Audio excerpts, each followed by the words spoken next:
Olá! Hoje a gente vai mergulhar numa análise de 6 decisões super importantes do Superior Tribunal de Justiça. Elas mexem com temas que vão desde heranças internacionais até a responsabilidade do Estado. Vamos entender juntos o que mudou.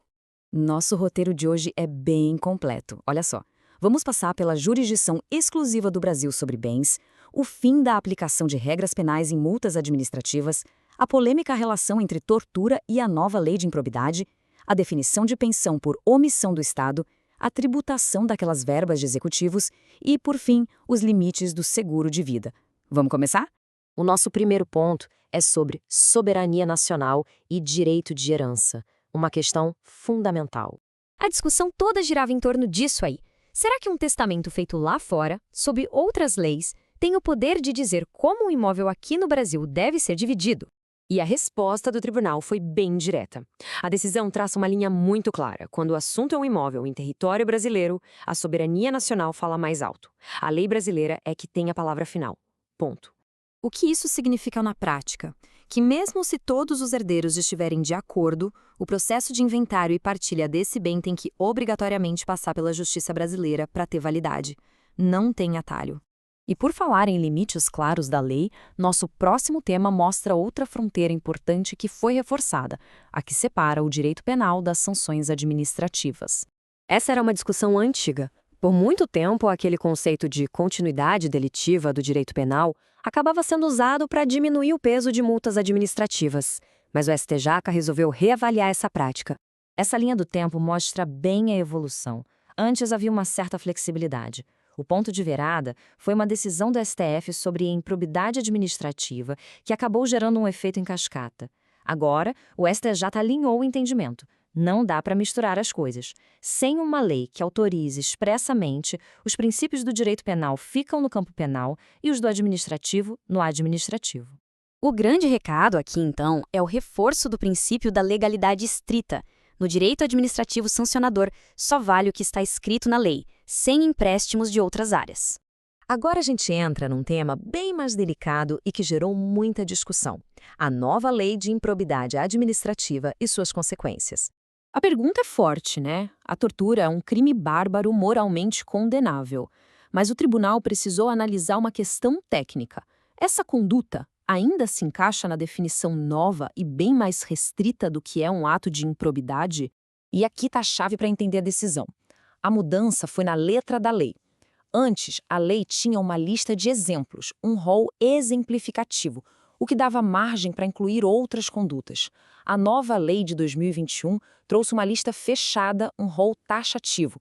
Ou seja, se o ato não está descrito ali, tintim por tintim, não pode ser enquadrado como improbidade. É muito importante entender. Isso não quer dizer impunidade, de jeito nenhum.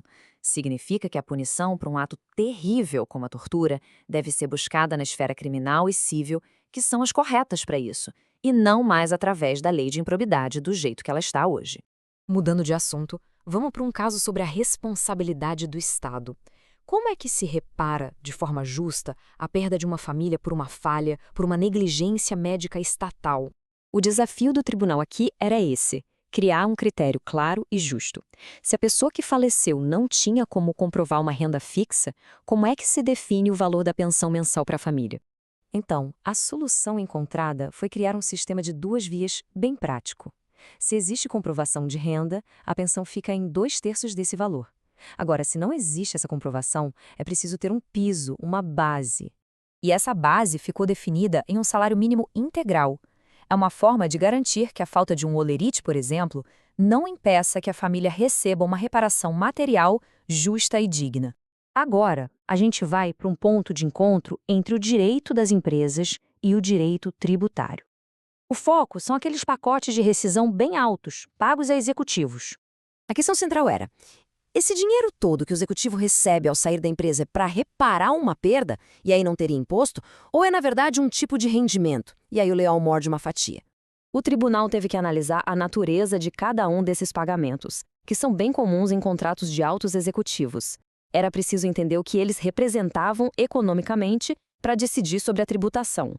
Para entender o caso, é fundamental saber o que são as stock options. É basicamente a chance de um ganho futuro. A empresa dá ao executivo o direito de comprar ações por um preço fixo.